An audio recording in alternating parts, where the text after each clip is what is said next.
It's dry January, y'all, so today we're coming at you with 3 of our favorite zero-proof cocktails. Some early renditions of zero-proof cocktails were considered to be a quote-unquote lazy or simplistic spin on an already established cocktail. Throw in whatever fresh fruit you've got laying around, add some citrus, and then add an herb like mint or basil, and you have yourself a zero-proof cocktail. As times have progressed, zero-proof cocktails have grown in significance and popularity. So bartenders have started giving them the same time and attention to detail as cocktails made with spirits.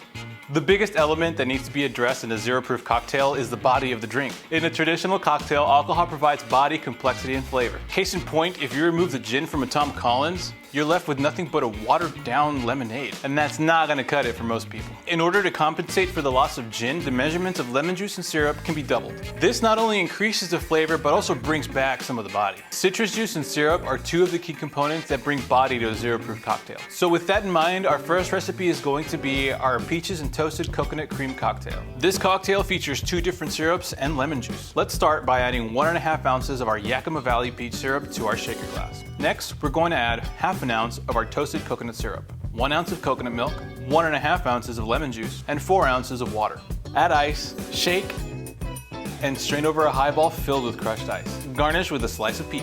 Another great way to add body and complexity to a zero-proof cocktail is to include a vinegar. Vinegar is potent and tangy, and the flavor can differ depending on which vinegar you use. For this Texas Grapefruit Fizz, we're going to use our Texas Grapefruit Shrub, which uses champagne vinegar with a mild sweetness. We'll also be muddling rosemary into our classic gum syrup, which will further add to the body and complexity of this cocktail. Let's start by adding 3/4 of an ounce of our classic gum syrup to the bottom of our shaker glass. Then, we'll add 10 leaves of rosemary and muddle together for a few seconds.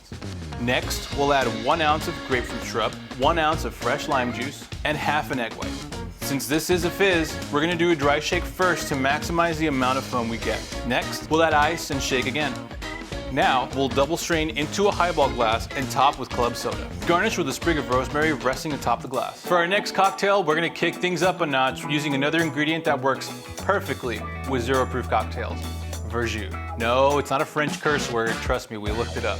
Verjus is an acidic grape juice that acts both as a balancer and a base, and we'll be using it in Death & Co.'s La Luz cocktail. This cocktail pairs our pineapple gum syrup with our tropical passion fruit syrup and gives the cocktail the body and weight of something like a gimlet or a sidecar. We'll start with 1 3/4 of an ounce of verjus blanc. Then we'll add 1 ounce of our pineapple gum syrup, 1/4 ounce of our tropical passion fruit syrup, 1/4 ounce of lime juice, and 1 dash of orange flower water to add aromatic depth. We're going to shake this hard for 15 to 20 seconds to get the correct amount of dilution. Double strain into a Nick and Nora glass to remove any ice shards. Another tip here is to use a cocktail glass that begs to be sipped. The Nick and Nora is perfect as it not only elevates the presentation but also helps people naturally slow down and savor their cocktail. Thank you guys so much for sticking around, and we hope you try these delicious cocktails. If you have a favorite dry January cocktail, let us know in the comment sections below. Until next time, cheers.